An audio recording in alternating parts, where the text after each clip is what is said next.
Hello all and welcome back to Wally's Model Railroading. I want to share with you a project that I'm going to attack here, and this project is these two F7's. They're Bachmann, but the company I work at, we in the past got models from Bachmann. You know, we received models from Bachmann. We were under an agreement. We had a license with them to create our own decals and artwork.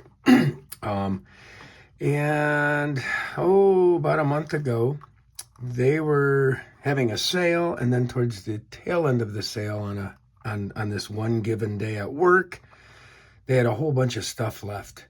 And this stuff was just given to me for free. So I got them home, and I realized, you know, that I was pleasantly surprised, to open these up and find what I found. So let me just show you. If you have one of these, you've probably already discovered how to take the shell off, and it is very easy. Let me put one aside. So these screws right here, there's two screws, okay? And one goes right in that hole there, and you just unscrew that. Then when you turn it around to the back side, same thing on the other side, you can see the hole right there. So it's just these two screws, okay, like this, all right? And then the next step you do is, look at the front here, there's a hole, so you can't pull it up. You have to kind of pull it out and turn a little bit, get it around that coupler, and then you're all set. This is one that I've already taken off and kind of untaped some of the wiring, but for the time being, because what we are going to do is get a decoder. But before I go there, I want to say what pleasantly surprised me here was that these were DCC ready. And that is shocking to me, because all we were producing were DC trains for Bachmann and adding our own artwork on them and selling them in the store. And we still have many there. So the company that I work for is the Bradford Exchange. And we have any kind of train you can think of with any kind of decal and artwork. Thomas Kincaid, your favorite sports teams, superheroes. So if you go to bradfordexchange.com, you can see them all there. But these were documented prototypes that sat on a shelf, and then they put them back in their container, and they stayed in great shape.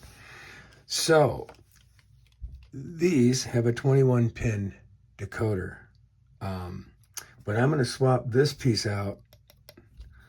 I'm going to do both of these trains. Okay, I'm going to make these in a dual train to run with each other together, probably most likely opposite like this. Okay, but as you can see, they're both the same format, 21 pin decoder. So I stopped by one of my favorite hobby stores today, Displays Hobbies, at lunchtime. It's not too far from where I work, and picked up a couple of decoders. Now what I'm going to do is, it's interesting. You see this little casing here. This casing here looks like it unscrews off. And for one of these locomotives, we are going to put a speaker in. We're going to put one of these. This 50330 ESU. It's a 16 by 25 millimeter speaker. It's 4 ohms. It's a little bit of an older one. But my thought was to hopefully squeeze it up under in here. And if not, we could probably put it right up here. So I'm not worried about that too much, because I do have another speaker. But what we're going to do then is put sound in one of them, okay? So the one we're going to put sound in, we're going to use this decoder right here. It's a Locksound 5 DCC decoder. It has the 21 pin. has a generic sound and it's ready for programming, and I have a lock programmer. So this one we're going to put in there, and the sound one, and then we're going to go with a lock pilot for the second one. That is also a 21 pin decoder, made for HO also. So this is going to be what we're going to do here, all right? But first things first, what we should do here is plug both of our decoders in and see if everything is functioning well before we do any sound or anything like that, okay? Let me get those out of the package and I will show you how to insert them. Okay, so the one with this sticker on it here, we're going to plug in, this is our sound decoder. This is a lock sound decoder. This is a lock pilot. So what I'm going to do, I'm going to plug these in first, and we're going to test them out, as I said. The other thing that I found was a little bit strange is that this lock sound decoder, this one right here, it's supposed to come with the two brown wires already on it to connect your speaker to, but it's not on here, so we'll have to go in and add some wires to those, and I have some extra wiring that I just have to figure out which two it is here, but I'll have to look at the instruction booklet. All right, but this is what the lock sound decoder looks like. Handle these things very carefully, but that's it. So now, if I'm not mistaken, so I'm going to move this one aside for a minute. So let's pull this one out, and you got to pull these out very carefully. You don't want to bend all the little metal pieces sticking out. I just kind of get my thumbnail under there like so, and use this bottom platform to just kind of kick it up like that. On both sides, you go back and forth. Okay, so as you can see, this is how we pulled it out, right? It's this way. Okay, so you look very closely at this, and you see how the pins slide up through these little black holes right here, this black section. You want to do the exact same thing here. You want to insert it the same way, okay, with that black thing on top.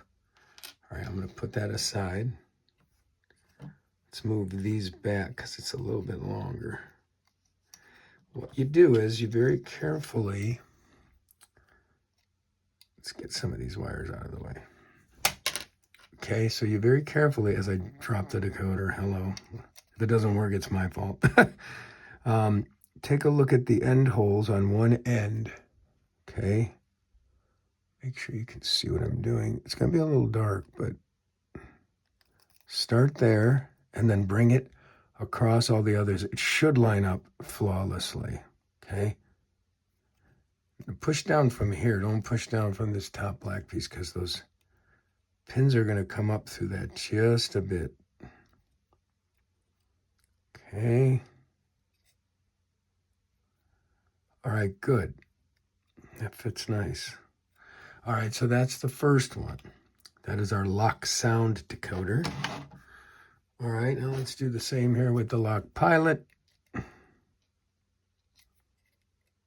wedge this guy out a little bit. This one, I noticed the other day when I was checking these out, was a little tight. Okay.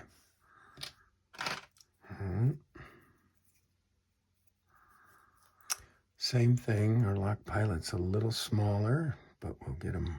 Let's move these wires. And okay, just like that. All right, so we have our decoders on. It's pretty much just that simple, okay? If you guys only want to run these things with no sound and not swap out any LEDs, you're probably best off with no sound, just getting two lock pilots. Where I went and bought this is because we're going to do sound, okay? So anyways, we're going to come back we'll take a look at each one on the track separately right now, okay? Okay, so currently we have the the locomotive with the lock sound. I'm sorry, the lock pilot, the smaller 21 pin decoder. And my NCE is set to 3, okay? Let's see what we got. Oh, we jolted right out of the start. This one's going to need a little bit of an adjustment, but it looks good. Let's see if our lighting is working. Yep.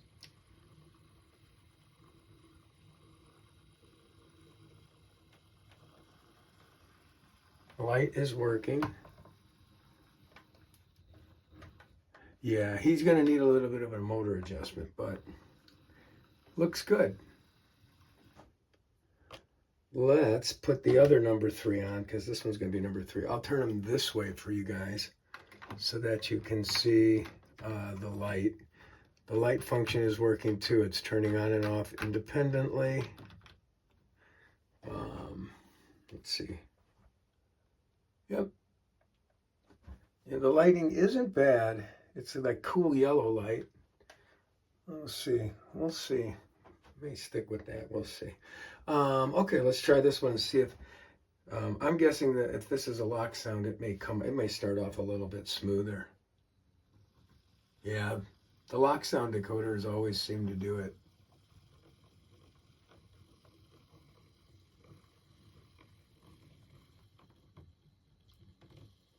Yeah, I'll show you. He went out of screen, but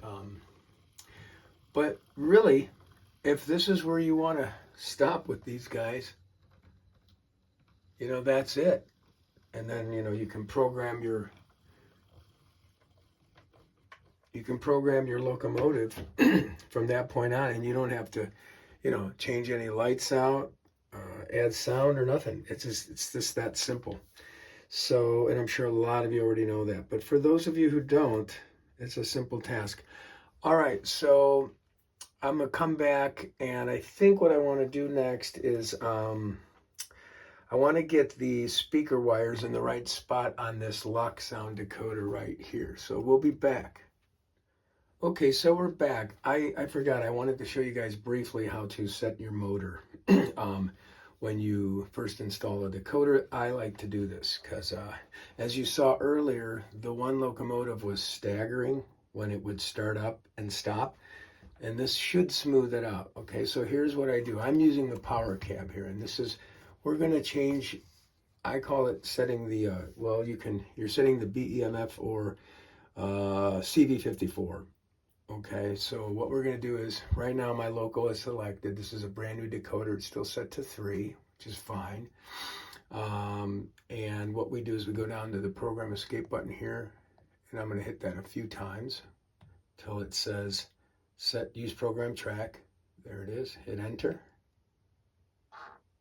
All right, now I'm going to change, as you can see, 2 equals CV. So we want to change a CV, so let's hit 2. And we're going to change that number to 54, enter.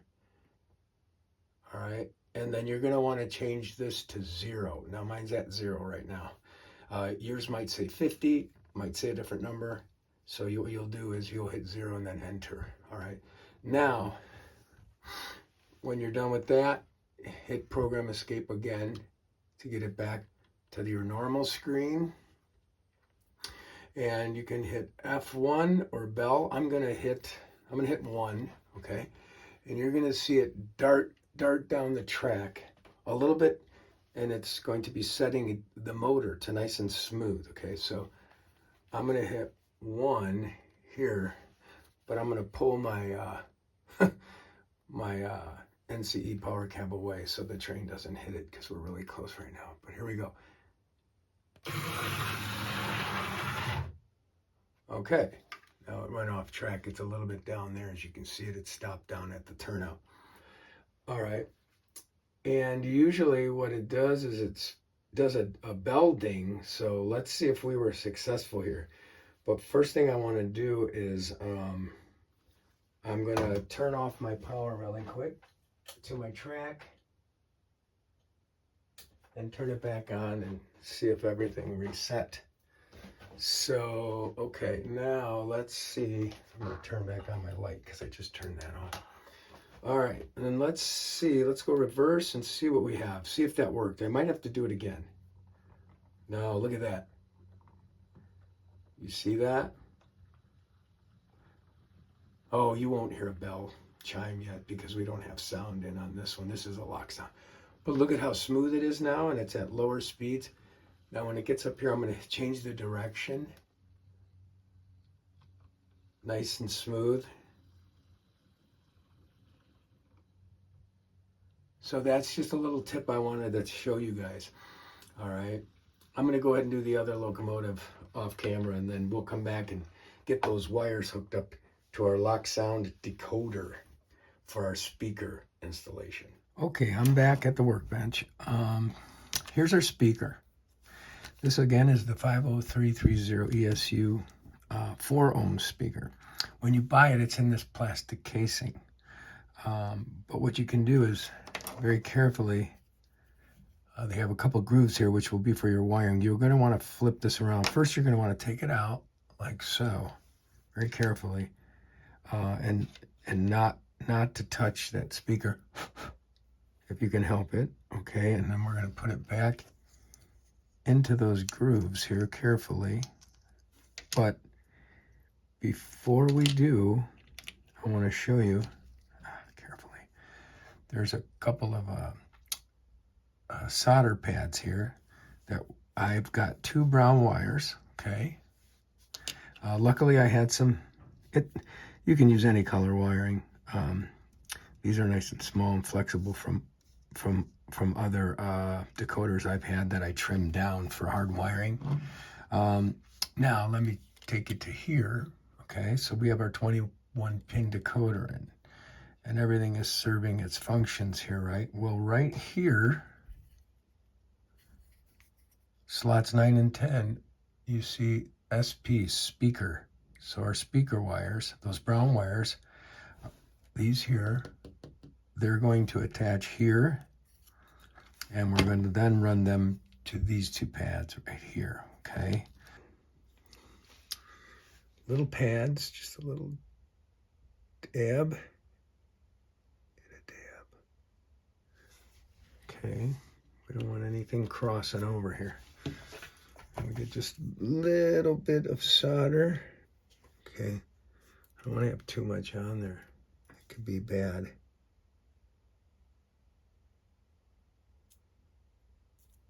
There we go, little bubble there. And a little bubble there. All right, hopefully you can see that. Got 2 little bumpy bubbles there of solder. That's what I like to call them. All right, now I have another plan. So I think what I'm going to do is I'm going to get myself a piece of styrene, and we're gonna cut a piece of styrene that'll float right in here and keep that speaker right on top and above our wheel trucks and our gears. All right, I'll be back. We'll show you how to do that. So I have some evergreen scale models, styrene sheets. There's 3 different thicknesses here. I'm going to go with the 0.020 thickness, which is this middle one right here.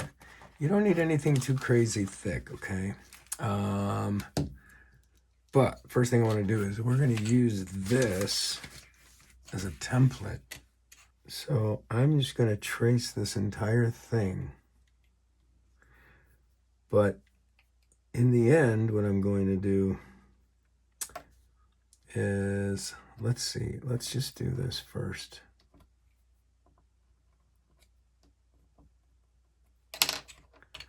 All right. I'm going to trim this out roughly for the time being. That's why I like this thin stuff, as you can see. It should just crack right off.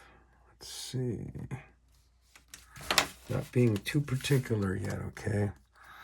I want to see where, so these screw holes aren't too bad. What I'm going to do next now, what I do is I take my X-Acto blade and I center it right on it.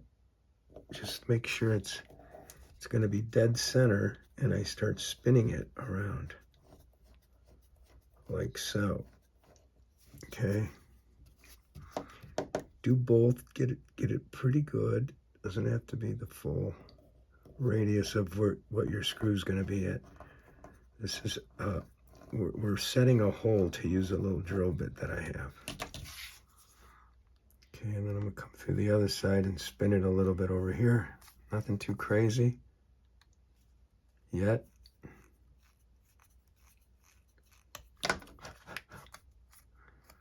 Let's go a little bit more here, like so. See how that X-Acto blade just takes that right out of there. Let's test our screws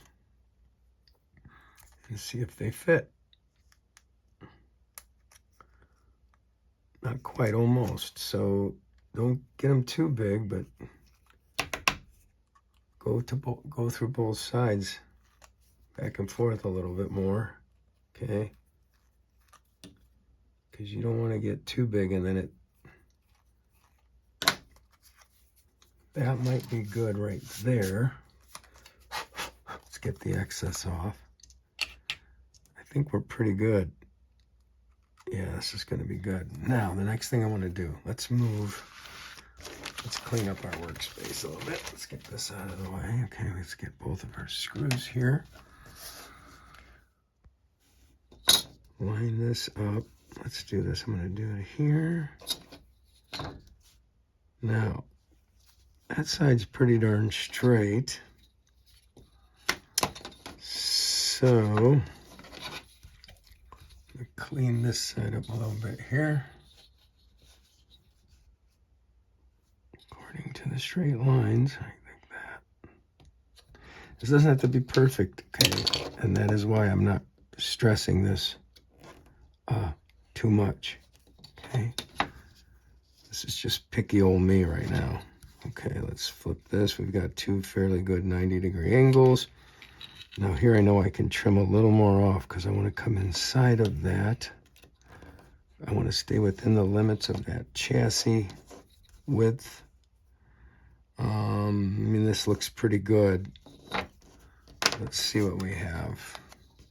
Might be coming off a little bit too much on the one side now. Yeah. Now we're looking at this side. So it's good, good, good. Yeah, let's just take a little bit off here. Just a little bit more because we have room for that screw to clear. Okay.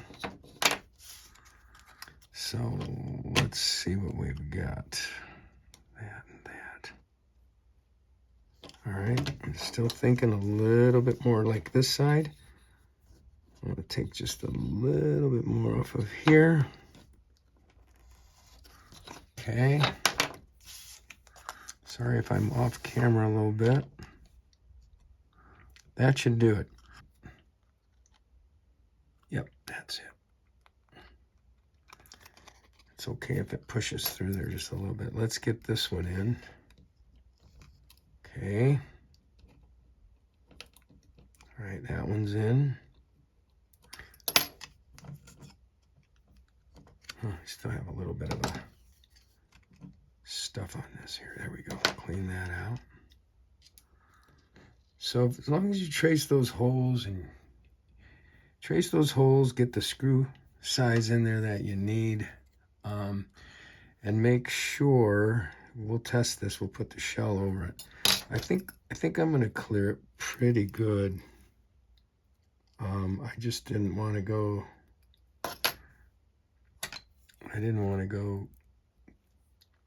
too close to where the screws are going to go in, because then it's all the work we've done is kind of useless. Okay, so I think I have this set up now. Let's get this guy in.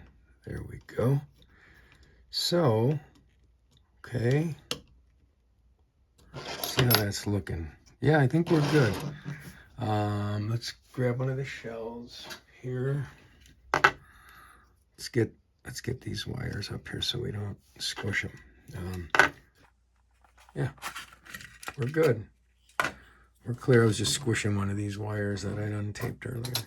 Now we could very easily get our speaker set up here. I think the first thing I would like to do though is let's get our wires connected to our speaker first.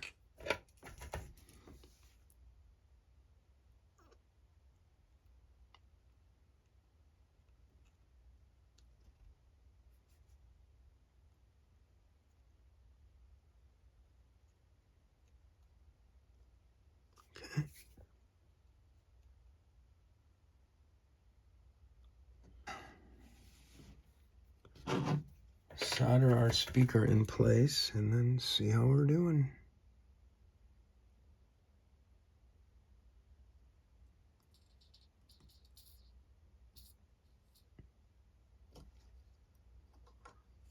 One.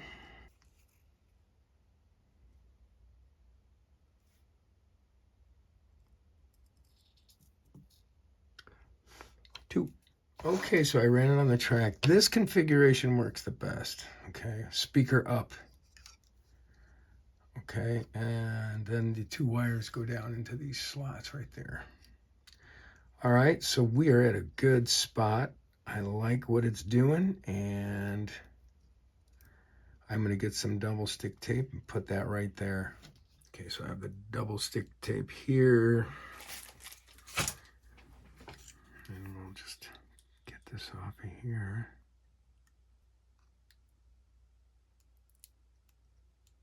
Carefully.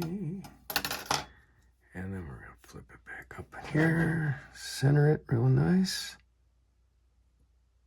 Just like that. All right, we are all set. So we've got all our wires. I used a bit of double stick tape there to just hold those wires down, and then just tuck the others underneath the speaker. And then we're good to go. Okay. Wires are clear of the body shell, and it goes on perfecto, you guys. So the next thing I want to do though is I may go to Bachmann and get some really fancy schmancy new shells for this project. Get a couple of matching locomotives, but for the time being, I think we're at a good point here. I will probably next program both of these locomotives. I'll program a sound in this one and maybe tweak the motor on this one a little bit better. All right, we'll be back. Okay, you guys, so we are back. I have both locomotives on the track currently. For our lock sound decoder, which is in the Beatles locomotive, I started there, downloaded a file, programmed it through my lock programmer on my computer. Got a nice sound in there, tweaked the motor settings, and then put the locomotive with the Eagle on it on the same test track, programming track, and then saved a file, the same file for the motor settings to the lock pilot decoder in that locomotive. I hope that makes sense. So we have a pretty good consist going here. It's not bad. It may need subtle tweaking on the slow end, but as soon as it gets up to about 3 or 4 or 5 or 6, it runs really steady with each other. So, but I'm going to show you now how that looks. Okay, so I also have the rear locomotive with the Eagle on it set. There's a little check mark in the lock programmer, and I have that set when going forward. It's actually in reverse. So it understands the command that when selecting forward, it will go in reverse, and when selecting reverse, it will go forward. So that what I've got here with the headlights, I'm going to turn on our first locomotive here, get the headlight going. See, it's in the back right now. I'm going to change the direction to forward, and you can see it. And when I go reverse, you can see the light hitting the back wall over there. So let's fire this up, and we'll show you how she's running and what she sounds like.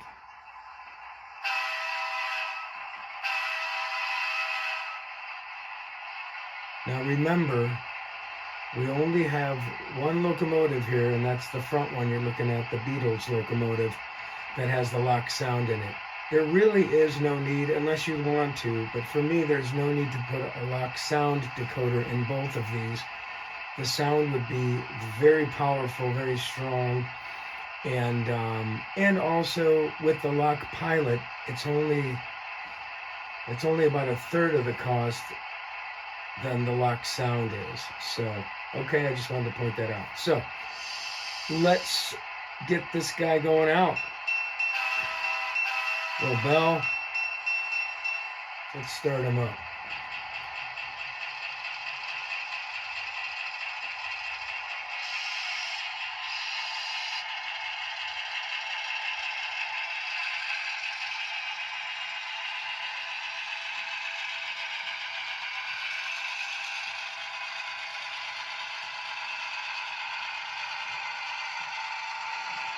Reverse direction. Now the light will switch. Now the light is on in the Eagle locomotive. So I like these two running back to back. It's kind of neat.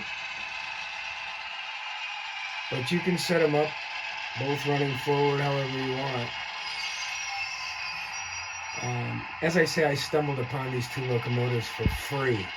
They were free, and they were DCC ready, so that's why I said, oh, we'll just put a couple of 21 pin decoders in it, add a speaker to one, and let's run a consist. Okay, everybody, so as you recall, it's been a week or two since I last videoed any progress on this project, but, well, I got the shells from Bachmann, and they look like this. I got two nice Santa Fe shells. I emailed them, and the kind woman there told me, yes, they should fit. You may have to alter the shell, you may have to retrofit it a little bit, and she was absolutely correct. These look great. Let me show you with one on. This is our one with sound. It's already been placed on the chassis. It is really snug, and I'll tell you why. So, first thing I had to do was I had to file down this back section. It was very, very thick, okay? Because if you look at this, okay, this shell, let me show you this. This shell right here, from a profile view, dips inward, okay? Right in here it dips inward. Now, the shell that we had a manufacturer make at Bradford doesn't do that at all, as you can see right here on this profile. It does not do it. So that's where the issue came in with this shell. So I ended up, trial and error, starting to hook it on this way, right? So the area I thought that would be the most sufficient to work on would be the back, as you can see. What I did was I filed this down more than 2/3 of what it was on both shells. Then on both of the chassis, I shaved, as you can see that shiny portion of the chassis there. I used a Dremel tool and shaved both chassis down, I would say, close to 1/8. What I had to do was, if I take this out, I want to just show you if you ever have an issue like this. What I had to do with this was, See, these couplers hook into a hole right there, okay? I had to smooth this down the best I could. Oh, you're seeing the, that's the truck below. But if I show you how thin this area is right here, that I had to keep just a little bit of that. It was about, this is, I don't know, it was about 1/8 further out. And it just very carefully shaved it. I have a nice metal chisel tool that just hits it from the side like so, and it just, and then you flip it, and I was working it upward like this, because if you go down, it slips and goes around, and that wouldn't be good. So now this takes a little bit of work here. It's by no means perfect, but there we go. I'm kind of getting it down a little bit, and then this has to like squeeze up and in there like so. And when you do this, you absolutely do not use the trucks to push in. That would be bad. But there you have it. I don't know how soon I'll get to it, but eventually I'll do some number boards, and I think some posts, grab irons.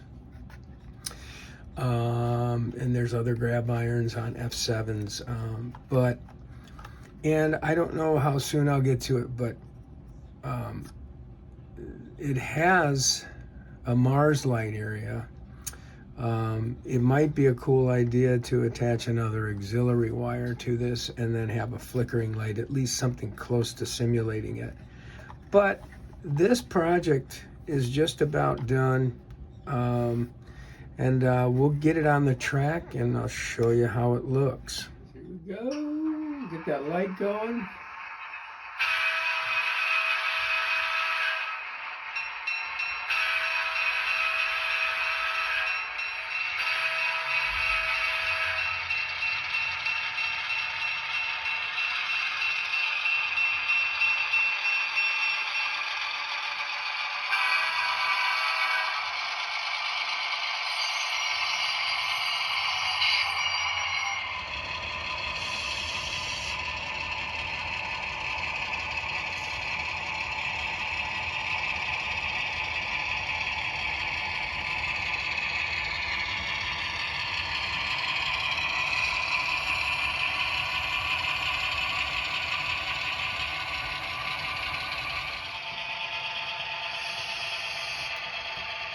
Thanks again for watching Wally's Model Railroading.